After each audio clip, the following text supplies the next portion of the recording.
గాక. ప్రభునందు ప్రియమైన దేవుని ప్రజలారా, దూరాన సమీపాన ఉన్నటువంటి నా ప్రియ స్నేహితులకు, సహోదరులకు మన ప్రభువును రక్షకుడైన యేసు క్రీస్తు నామములో మీకు శుభములు తెలియజేస్తున్నా. దేవుడు మిమ్మలను, మీ కుటుంబాలను బహుగా దీవించి ఆశీర్వదించును గాక. మంచిది, మనము ఈ ఉదయకాల సమయంలో మరొకసారి ఈ విధముగా కూడుకొని ప్రభు నామాన్ని కీర్తించి గణాలాపన చేయడానికి ప్రభు మనకిచ్చినటువంటి ఈ సమయాన్ని బట్టి మనం ప్రభుని మహిమపరచడానికి, ప్రభుని ఆరాధించి గణపరిచి మహిమపరచడానికి దేవుడు మనకిచ్చినటువంటి యొక్క సమయాన్ని మనము సద్వినియోగం చేసుకుంటుండగా కొద్ది నిమిషాలు దేవుని యొక్క వాక్యాన్ని మనము ధ్యానం చేద్దాం. దేవుని పరిశుద్ధమైన లేఖనాలను మనం పరిశీలన చేద్దాం. దేవుని పరిశుద్ధ గ్రంథాన్ని మీ చేతిలో ఉన్నటువంటి వారందరూ కూడా తెలిసి ప్రభు నామాన్ని మనము ప్రభుని ఆరాధించడానికి పరిశుద్ధ గ్రంథాన్ని ధ్యానం చేద్దాం. గత కాలంలో మనం అనేకమైన విషయాలను దేవుడు పరిశుద్ధాత్మ దేవుడు మనకి తెలియజేసుకుంటూ బోధించుకుంటూ వస్తున్నారు. ఈరోజు కూడా కొన్ని విషయాలు మీ దగ్గర పరిశుద్ధ గ్రంథం ఉన్న వారందరూ కూడా ఈ గ్రంథాన్ని తెలిసి దేవుని యొక్క లేఖనాలు మనము పరిశీలన చేద్దాం.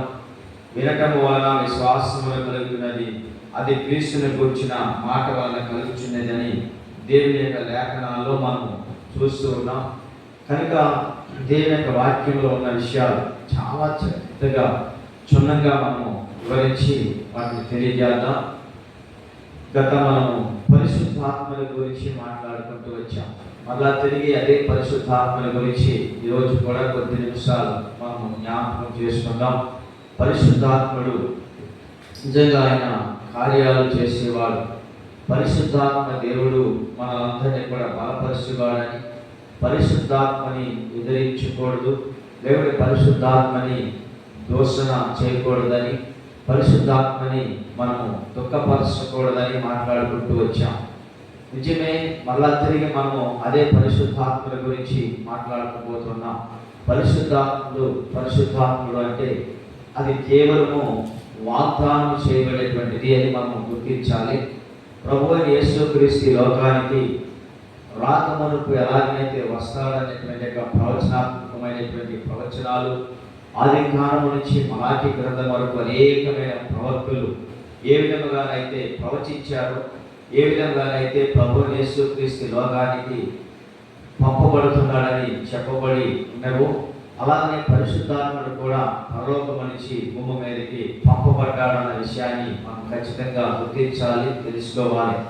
పరిశుద్ధాత్మ దేవుడు లేదా ప్రభు అయిన యేసుక్రీస్తు కూడా ఆదికాండం నుంచి మలాకి గ్రంథం వరకు ప్రవచనాత్మకమైనటువంటి మాటలు ప్రభు యేసుక్రీస్తు లోకానికి రాబోతున్నాడన్న విషయము ఎంత వాస్తవమో, పంపబోతున్నది అన్నది ఎంత నిజమో, అలాగే పరిశుద్ధాత్ముడు కూడా దేవుని చేత పంపబడ్డాడన్న విషయాన్ని కూడా మనం చాలా జాగ్రత్తగా క్షుణ్ణంగా ఆలోచించాలి.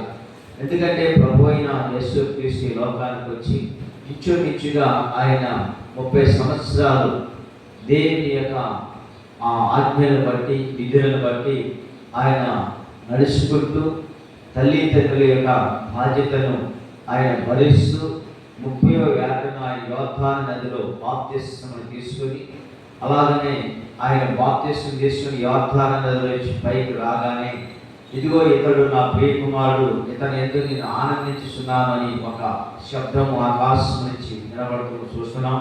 అంతేకాదు అతని మీద పావురపు ఆకారం వలె పరిశుద్ధాత్మ దిగి రావటము మనం చూస్తున్నాం.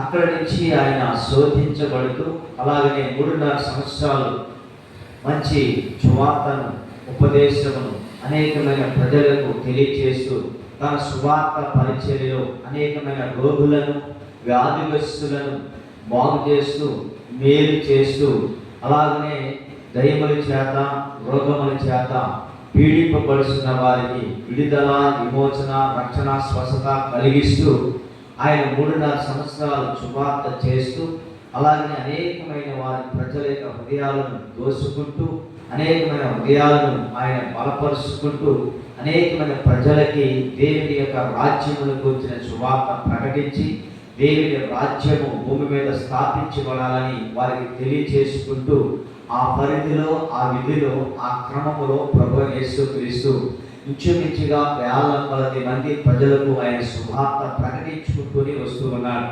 ఈ క్రమంలో అనేకమైన ప్రజలు ప్రభువైన యేసుక్రీస్తుని వెంబడిస్తూ, ప్రభువైన యేసుక్రీస్తుని వెంటాడుతూ, ఆయన ఎక్కడికి వెళితే అక్కడికి జనసమూహంతో వస్తూ ప్రభు మాటలను వింటూ బలపరచబడుతూ దేవుని రాజ్యాన్ని భూమి మీద స్థాపిస్తూ, క్రీస్తు రాజ్యమును గురించి ఆయన ప్రకటిస్తూ, దేవుని రాజ్యమును గురించి ప్రకటిస్తూ ఆ క్రమంలోనే మించుమించుగా 12 మంది శిష్యులను ఆయన తయారు చేసినట్లుగా లేఖన భాగాల్లో మనం చూస్తూ ఉన్నాం.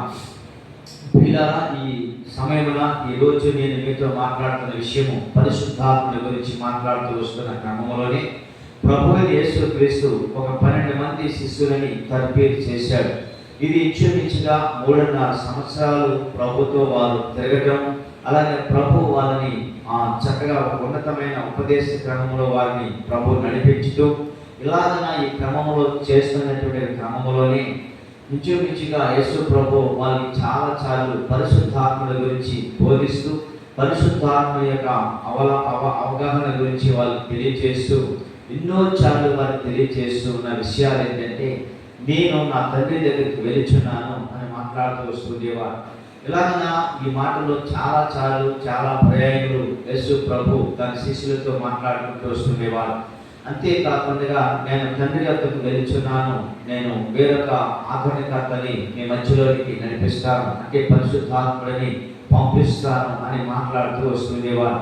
ఈ విషయాలు వారు వింటూనే ఉండేవారు, కానీ వాళ్ళు అంతగా దానిని ఒకసారిగా పట్టించుకోలేకపోయారు. కానీ కాలగమనైన ప్రభువైన యేసుక్రీస్తు ఈ లోకంలో ఆయన మరణించి సమాధి చేయబడి ఆయన ఆరోహణం అవటానికి ముందుగా, లేకపోతే ఆరోహణం అయిపోయిన తర్వాత అప్పుడు వాళ్ళందరూ కూడా ఈ పరిశుద్ధాత్మల గురించి ఆలోచనలోనికి వాళ్ళందరూ వచ్చి ఒక చోటన వాళ్ళందరూ కూడా ఒక యెరూషలేము మేడగదిలో కూడుకున్నట్లుగా మనం దేవుని యొక్క లేఖనాల్లో మనం చూస్తున్నాం.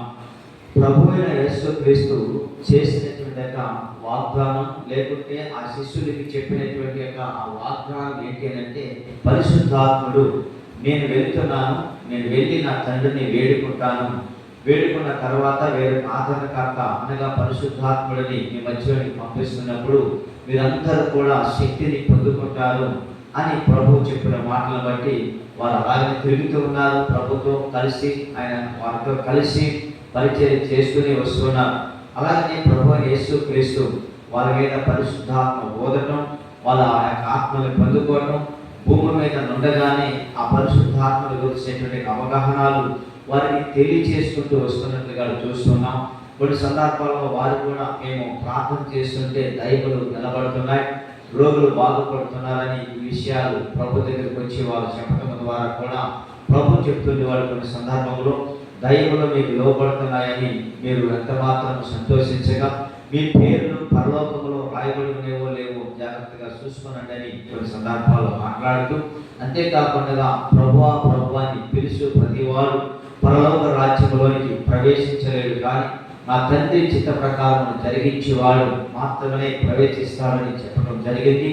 అంతేకాకుండా వారు చెప్తున్న విషయంలో మేము ప్రార్థన చేయగా దైవలు వెళ్ళిపోయినవి, రోగులు బాగుపడ్డారు, అలాగనే మా ప్రార్థన ద్వారా అనేకమైన అద్భుతాలు, ప్రవచన వాక్యాల ద్వారా గొప్ప సూచక్రియలు జరిగినవని కూడా ఆయన మాట్లాడుతున్నప్పుడు దాన్ని కూడా ప్రభువైన యేసుక్రీస్తు చెప్పిన మాటలు, ఆ యొక్క అద్భుతాల వలన కానీ, సూచక్రియల వలన కానీ, మహత్య కార్యముల వలన కానీ కాదు, కానీ నిజంగా అక్రమం చేయవారా మీరు నయత నుంచి తొలగిపోనండి అని ఆయన కూడా చాలా మాట్లాడుతూ వస్తున్నారు.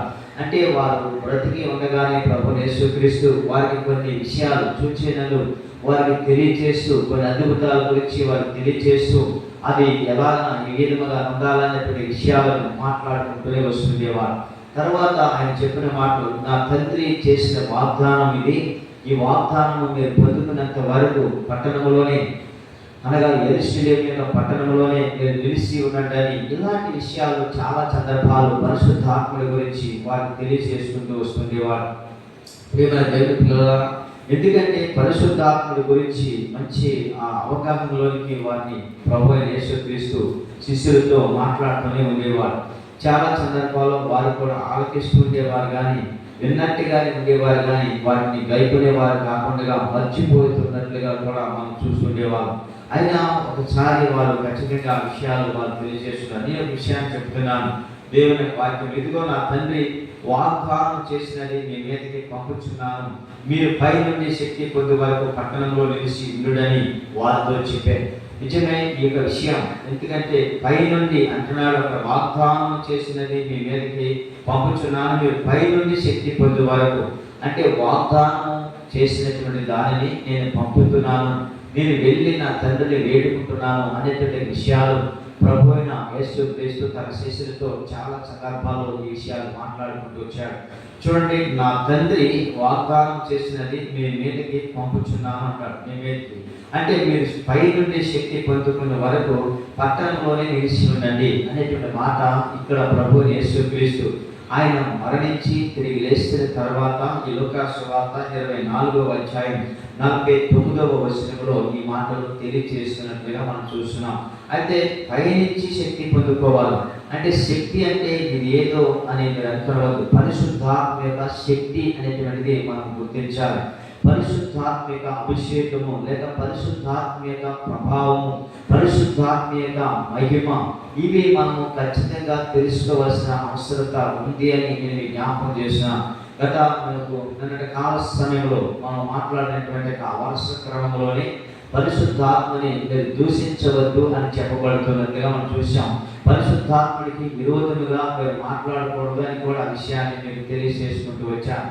ఎందుకంటే ఈ కాలంలో పరిశుద్ధాత్మని గురించినటువంటి విషయాలు చాలా మంది వాటిని అవలంబించలేకపోవడమే కాకుండా పరిశుద్ధాత్ముడు లేడు అనేటువంటిది మరొకటేమో కళ, దర్శనము, ప్రవచనము లేదని ఇలాంటి ఒక అపోహలు కలిగి మనం ఉంటున్నాం.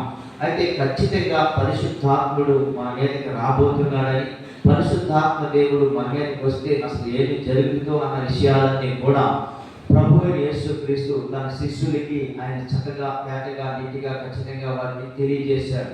ఆ యొక్క విచ్చలేని పామరులు, పాండిత్యం ఎరగని వారు, పొట్ట కోస్తే అక్షరముక్క లేనటువంటి వారు నిజంగా ఈ పరిశుద్ధాత్మ అభిషేకము వారి మీదకి ఎప్పుడైతే బలముగా దిగి రావడం జరిగిందో, ఎప్పుడైతే పరిశుద్ధాత్మ వాళ్ళందరి మీదకి బలముగా రావటం జరిగిందో, అప్పుడు వాళ్ళందరూ కూడా పిరికి వారిగా ధైర్యంగా నిలబడటానికి, పారిపోయిన వారు కూడా వాళ్ళు తిరిగి నిలవబడి పరిశుద్ధాత్మ శక్తి చేత నింపబడి క్రీస్తు యొక్క ఆ కృపను వారు పొందుకొని దేవుని రాజ్యమును గురించేటట్టుగా వార్తలు ఆ యొక్క శుభార్త ప్రకటించే విషయంలో వారు వెనకబడకుండా మాట్లాడినట్లుగా మనం దేవుని యొక్క లేఖనాల్లో మనం చూస్తూ ఉన్నాం. వీళ్ళలా ఇక్కడ అంటున్నమాట, ఎదుగో నా తండ్రి వాగ్దానం చేసినది మీ మీదకి పంపుచున్నాను అంటున్నాడు. ఇది ఎక్కడ జరిగింది అంటే పంపుచున్నాను అనే మాటకి నిజంగా ఇక్కడ జరుగుతున్న విషయంలో కింద అంటున్నాడు, మీరు పైనుండి శక్తి పొందుకున్న వరకు పట్టణంలోనే నిలిచి ఉండండి అని చెప్పాడు.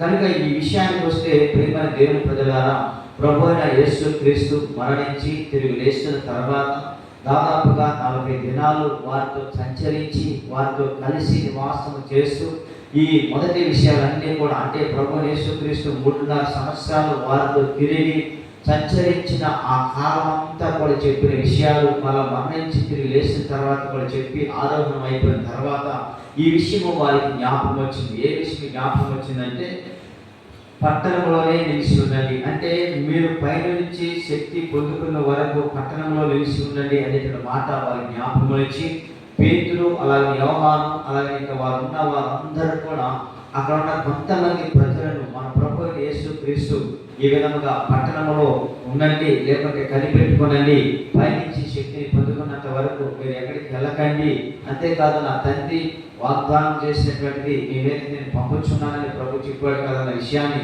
వీళ్ళ గుర్తుల్లోకి వచ్చి జ్ఞాపక శక్తిని తెచ్చుకొని తర్వాత వాళ్ళందరూ కూడా సమకూర్చి యెరూషలేము యొక్క పట్టణంలో, ఇక్కడ మనం చదివిన వాక్యంలో శక్తి పొందు వరకు పట్టణంలో నిలిచిందంటే, అప్పుడు అపోస్తలుల కార్యంలో ఆ పట్టణంలో అనగా ఆ యెరూషలేము యొక్క మేడ గదిలోనికి వీళ్ళందరూ కూడా జరిగిన విషయం ఏంటంటే, వాళ్ళందరూ కూడా ఏక మనసుతో ప్రార్థన చేయడానికి వాళ్ళందరినీ కూడా యెరూషలేము యొక్క మేడ గదిలోనికి వాళ్ళని సమకూర్చినట్లుగా, లేక వాళ్ళందరూ కూడా ఏక మనసుతో ప్రార్థన చేయడానికి ఏకీభవించిన కొరకు వాళ్ళందరూ కూడా ఆ యెరూషలేము మేడ గదిలోనికి వారు కూడుకున్నట్లుగా మనం చూస్తున్నాం. పరిశుద్ధాత్మ దేవునికి వాళ్ళు చక్కటిగా ఆహ్వానిస్తున్నారు. పరిశుద్ధాత్మని వారు పొందుకోవడానికి కొరకు ఒక అవగాహనలోకి వచ్చారు. నేను చదువుతున్నాను, అయినా వారిని కలుసుకొని ఇలాగ ఆజ్ఞాపించాను, మీరు యెరూషలేము నుండి వెళ్ళక నా వలన వినిన తండ్రి యొక్క వాగ్దానం కొరకు కనిపెట్టుడి.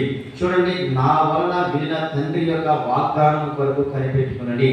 తండ్రి వలన వాగ్దానం అంటే తండ్రి చేసినటువంటి వాగ్దానం ఏంటంటే, నేను సర్వజనుల మీద నా ఆత్మను కుమ్మరిస్తాను, ఇది అంచె దినములో అందరి మీద నా ఆత్మను కుమ్మరిస్తానని తండ్రి చేసినటువంటి వాగ్దానం.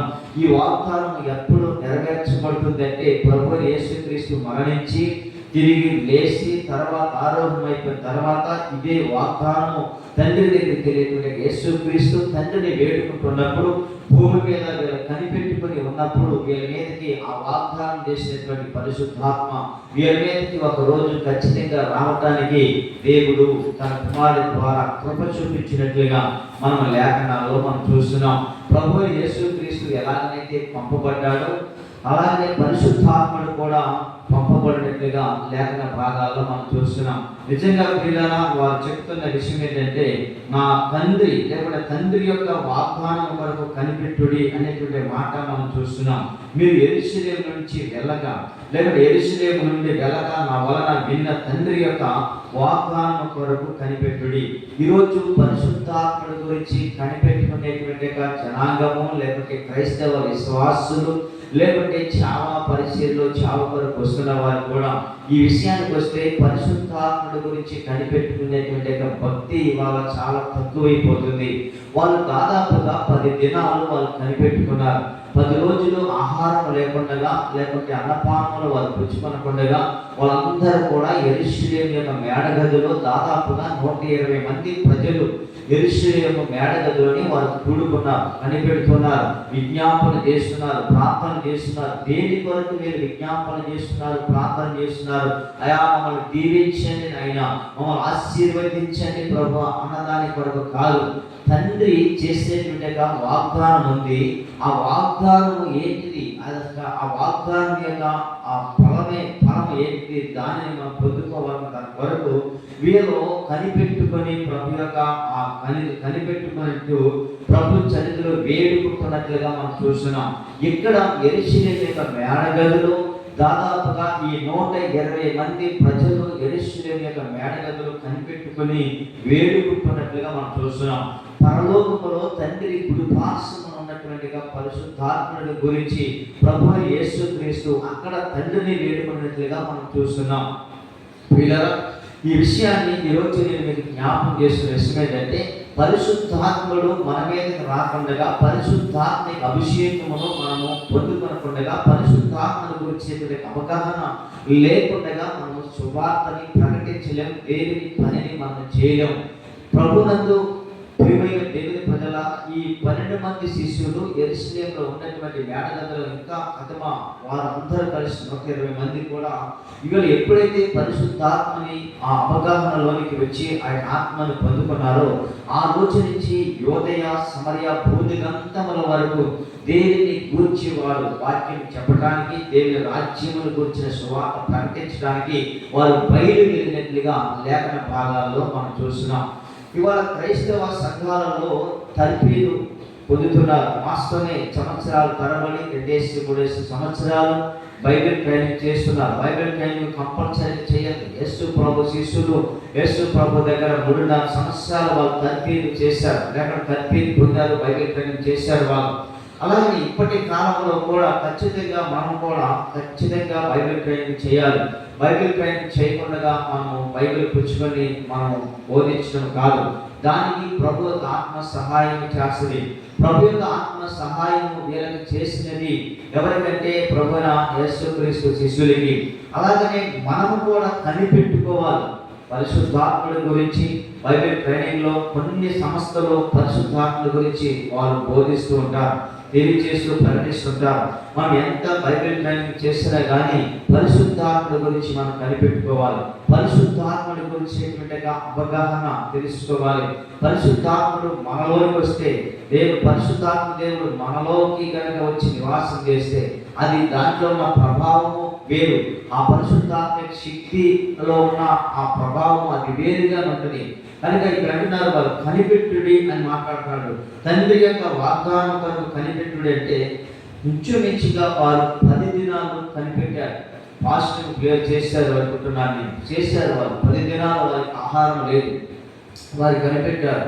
ఈవేళ కూడా కొన్ని సంఘాలలో పరిశుద్ధాత్మని గురించి కనిపెట్టుకుంటే ఖచ్చితంగా దేవుడు పంపించగలడు.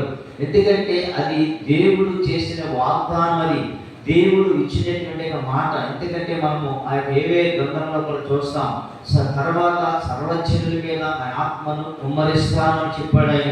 ఎందుకంటే ఇది అంచె దినములలో జరుగుతుంది అనేటువంటి మాట ఏవేలు ప్రవక్త ప్రవచించినటువంటి ప్రవచనమే అపోస్తలుల కార్యము 2వ అధ్యాయంలో దేవుడు తన కుమారుడు యేసుక్రీస్తు తండ్రిని వేడుకుంటుండగా ఇక్కడ తన శిష్యులు కనిపెట్టుకుని ప్రార్థన చేస్తున్నప్పుడు ఆ అభిషేకము వాళ్ళందరి మీదకి బలముగా దిగినట్లుగా లేఖన భాగాల్లో మనం చూస్తున్నాం. ఈ రోజు కూడా పిల్లల నాడు నేడు, నిన్న నేడు రేపు ఏకరీతిగా ఉన్నవాడు మన ప్రభువుని చూస్తున్నాం. ఈ రోజు ఈ కాలంలో కూడా ఈ పరిశుద్ధాత్మల గురించి ఆ అవగాహనలోకి వచ్చి మనం కూడా కొన్ని దినాలు ప్రభుత్వంలో కనిపెట్టుకొని ఆ పరిశుద్ధాత్మని వేడుకొని ప్రభువా మాకు ఆ పరిశుద్ధాత్మని పంపించండి అని అడిగినటువంటి ఒక సంఘాలు కూడా ఈ రోజుల్లో తక్కువవుతున్నాయని నేను జ్ఞాపకం చేస్తున్నాను. సరే, మనము ఆ విషయానికి వస్తే ఎక్కడో ఎవరో అడగలేకపోతున్నారన్న దాని గురించి కాదు, కానీ మనం ఖచ్చితంగా పరిశుద్ధాత్మ గురించి అడగాలి. ఎందుకంటే లోకా సువార్తలో దేవుని యొక్క వాక్యంలో మనం చూస్తాం, అడుగుడి మీకు ఇవ్వబడుతుంది, తట్టుడి మీకు తెలుస్తున్నాను, వెతుకుడి మీకు దొరుకుతున్నాను, అడుగు ప్రతి వారికి ఇస్తున్నాను, తట్టి వారికి తెలుస్తున్నాను, వెతికి వారికి నేను దొరుకుతున్నాను అని మాట మనం చూస్తాం. అంటే ఈ విషయాలు మాత్రమే మనకు తెలుసు. చాలా సందర్భాల్లో ప్రభువుని గురించి మనం ఆ విషయాలు ఏంటంటే, ప్రభువా అడగమన్నావు కదా నాయన, మేము అడుగుతున్నాం, మాకు ఇదిగో ప్రభువా ఒక పెద్ద బిల్డింగ్ కావాలని కొంతమంది అడుగుతారు. ప్రభువా ఇదిగో అడగమన్నావు కదా మేము అడుగుతున్నాం, మాకు పెద్ద వాహనం కావాలి. అయితే ఖచ్చితంగా ఇస్తానన్నాడు ఆయన, అడుగుతున్న వారికి ఇస్తానన్నాడు. కానీ అక్కడ ఉన్నటువంటి మర్మము మనకెవరికి కూడా అర్థం కావటం లేదు. ఎందుకు అర్థం కావటం లేదంటే, అడగండి అన్న మాట వాస్తవమే, కానీ అక్కడ నిజంగా ఖచ్చితంగా ఆయన ఏమి ఇవ్వబోతున్నాడో అన్న విషయాన్ని మనం తెలుసుకున్నట్లయితే దాని గురించి మనము అడగటానికి ఖచ్చితంగా అడుగుతాం, అడిగి దాన్ని మనం పొందుకోగలుగుతాం. కనుక ప్రియమైన దేవుని ప్రజలారా, ఈ విషయాలు మనం ఖచ్చితంగా తెలుసుకోవాలి. అక్కడ ఏమన్నాడంటే, పరలోకమందున్న మీ తండ్రి తను అడుగు వారికి పరిశుద్ధాత్మను ఎంతో నిత్యముగా అనుగ్రహించును అనేటువంటి మాట మనం చూస్తున్నాం. అంటే ఈ విషయాన్ని మనం ఎప్పుడు కూడా గుర్తించుకోలేం. అడగమన్నాడు కదని మన అవసరాలు అడుగుతుంటున్నాం, అడగమన్నాడు కదని మన చెప్పండి అక్రతల గురించి మనం అడుగుతున్నాం. అది అడగటము తప్పు అని నేను చెప్పట్లేదు, కానీ అక్కడ మీరు లోకా సువార్త 11వ అధ్యాయంలో మీరు 10 నుంచి ఈ విషయాలన్నీ కూడా చదువుతున్నట్లయితే ఈ 13వ వచనం వచ్చేసరికి ఆ మాట మీకు తెలియచేయబడుతున్న మాట, పరలోకమందున్నటువంటి మీ తండ్రి తను అడుగు వారికి, అంటే పరలోకంలో ఉన్న తండ్రికి అడుగు వారికి ఏమి ఇవ్వబోతున్నాడు అక్కడ విషయాన్ని మనకి తేటగా తెలియజేస్తున్నాడు. దాని గురించి ప్రభువైన యేసుక్రీస్తు శిష్యులు, అంటే ఇది బ్రతుకుండగా ప్రభువైన యేసుక్రీస్తు శరీరధారి ఉండగా ఈ విషయాలు యేసు ప్రభు శిష్యులతో చెబుతున్నప్పుడు ఇవి జ్ఞాపకం చేసుకుని, అయా ఇదిగో మాకు అన్ని సమస్తమును విడిచిపెట్టి వచ్చాము కదా, మాకు ఏమి దొరుకుతుంది అన్న విషయాలు ప్రభువైన యేసుక్రీస్తు బ్రతుకుండగా అడిగారు. తర్వాత చనిపోయిన తర్వాత అడగమన్నాడు కదా అని వాళ్ళు తిరిగి ఆ విషయాలు అడగలే.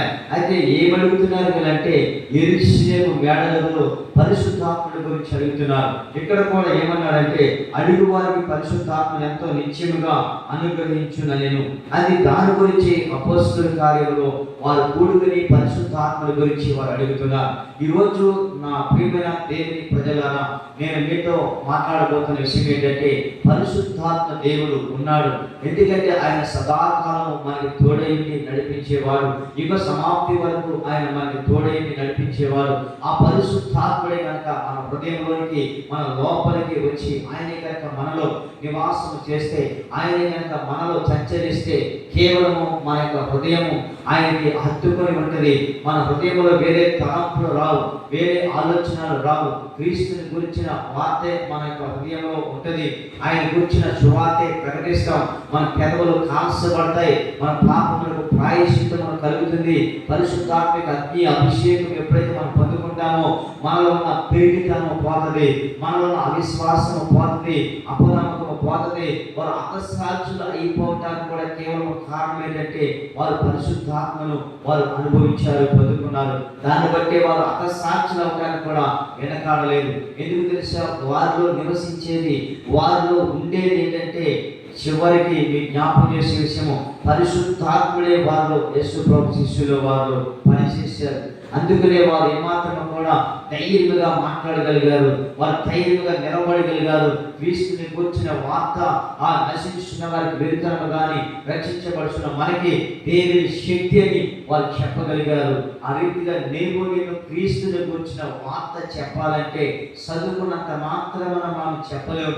ఒకటి ఖచ్చితంగా నేను చెప్పగలను ఏంటంటే, పరిశుద్ధాత్మ దేవుడు మనలోకి కనుక వస్తే ఖచ్చితంగా మనం ఆ విషయాలను చెప్పగలుగుతాం. చూడండి, క్రీస్తునందు ప్రియమైన దేవుని ప్రజలారా, నిరక్షి జ్ఞాపకం చేస్తున్న అపోస్తలుల కార్యము 1వ అధ్యాయంలో మీకు కొన్ని విషయాలు జ్ఞాపకం చేసిన 8వ వచనాన్ని కూడా చదువుకొని మనం దేవుని చిత్తమైతే మనం ఈ సమయాన్ని ముగించుకుందాం. ఒక విషయాన్ని జ్ఞాపకం చేసి, అయినను పరిశుద్ధాత్మ మీ మీదకి వచ్చినప్పుడు మీరు శక్తి నొందెదరు కనుక మీరు యెరూషలేములోను యోదయ సమరయ దేశములంతటను భూదిగంతముల వరకు నాకు సాక్షులై ఉంటారు. క్రీస్తుని గురించి సాక్ష్యం ఇవ్వాలంటే, ప్రభువుని గురించి సువార్త ప్రకటించాలంటే, ప్రభువుని గురించి నీవు నిలబడాలంటే, కేవలం ఈ పరిశుద్ధాత్మ మీలోనికి రాకపోతే మీరు క్రీస్తుని గురించి సాక్ష్యం ఇవ్వలేరు. పరిశుద్ధాత్ముడు మీలోనికి రాకపోతే దేవుని గురించి ధైర్యంగా నిలవబడి మీరు మాట్లాడలేరు, నిలవబడి దేవుని సువార్తని ప్రకటించలేరని ఖచ్చితంగా నేను జ్ఞాపకం చేస్తున్నాను.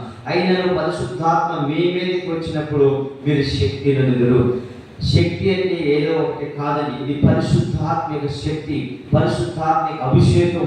ఖచ్చితంగా వారిలోకి ఎప్పుడైతే ఇది వచ్చిందో ఖచ్చితంగా వారు ఏం చేశారంటే, యోదయ సమరయ భూదిగంతముల వరకు వారు వెళ్ళి క్రీస్తుని గురించిన వార్త అనేకమైన వారికి వారు తెలియజేసినట్లుగా మీ యొక్క లేఖనాల్లో మనం చూస్తున్నాం. కనుక ఈ ఉదయకాల సమయంలో నేను మనతో మాట్లాడుకుంటున్న విషయం ఏంటంటే, ఖచ్చితంగా మనం చేయవలసినటువంటి విషయం ఒకటే, ప్రభు యొక్క కృపను బట్టి నేను కూడా యెరూషలేము మేడగదిలో వారు ఎలాగనైతే కూడుకున్నారో, ఎలాగనైతే కనిపెట్టారో, అలాగనే ఈ కడవరి దినాల్లో, ఈ అంత్య దినాల్లో, అపాయకరమైన దినాల్లో యుద్ధాలు జరుగుతున్నాయి, భూకంపాలు జరుగుతున్నాయి.